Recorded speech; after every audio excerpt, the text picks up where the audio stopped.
Yesterday on Ramblings with Rebecca, we ended with, how do you even be postmodern if modern is pushing beyond modernism or something? And we kind of ended up in this tangle of terms and theories thrown around with just random labels that seem to be coming together. Today we're going to take a step back and chat a little bit about epistemology, if I can say words. Epistemology is the study of knowledge, and is trying to get at what to know something even means. It is a branch of philosophy, looking at nature and scope of knowledge. What is knowledge? How do we acquire it? When is knowledge pertinent? Who has knowledge? Where does the power of knowledge lie? That kind of thing. Interesting questions and applications for all kinds of things: politics, science, social interactions with each other, our own awareness, certainly religious studies, and issues of truth, belief, justification, morality, etc., etc. There are a lot of different trends in epistemology. We're going to run through some of them today, and then talk a little bit about, in more detail later on, about those that come to play in a great...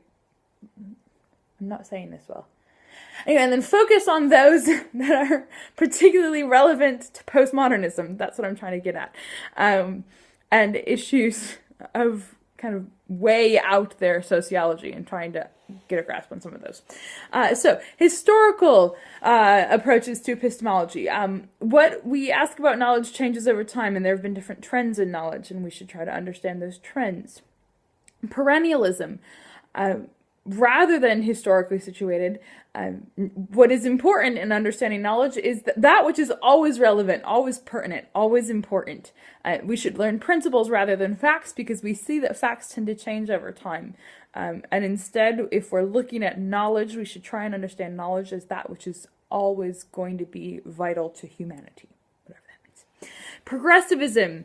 This idea that education is a very social thing, and we learn best from real life activities and interactions. Empiricism, the focus on experience and observation. This is obviously heavily related to science, and particularly the hard sciences or natural sciences, scientific method, that kind of thing. We'll definitely dive into that a little bit more. Idealism, the idea that some knowledge is innate, intuition. We have some knowledge and it's just within us rather than something to be explored or gleaned from the outside. Rationalism, we can set up a system of thinking. So yes, we need to be aware of the empirical facts, experience, and observations, but also the theoretical and the abstract, and all three of these fields play into each other and help each other and form a system. That's the system thinking of rationalism, and we can learn to distinguish between those, but also learn how they complement each other. And then constructivism. We make our own reality. I've talked a little bit about this before as we were playing with dichotomies and social constructivism versus environmental determinism. This is the one that's most related, certainly, to postmodernism, I would say. This idea that there is not some objective, outstanding, out of this world truth with a capital T that is and always shall be and always has been and yada yada, and we just need to find it. Constructivism is very much focused on the fact that we make our own realities and our own truths, and my truth is not your truth is not her truth. So instead of one big capital T truth, we all have our own little lowercase truths. There's all kinds of fun writing around feminist epistemologies of science, for example, and approaches to that. And it's interesting, I would say. It's often pitted, this idea of constructivism and our own little truths, against empiricism.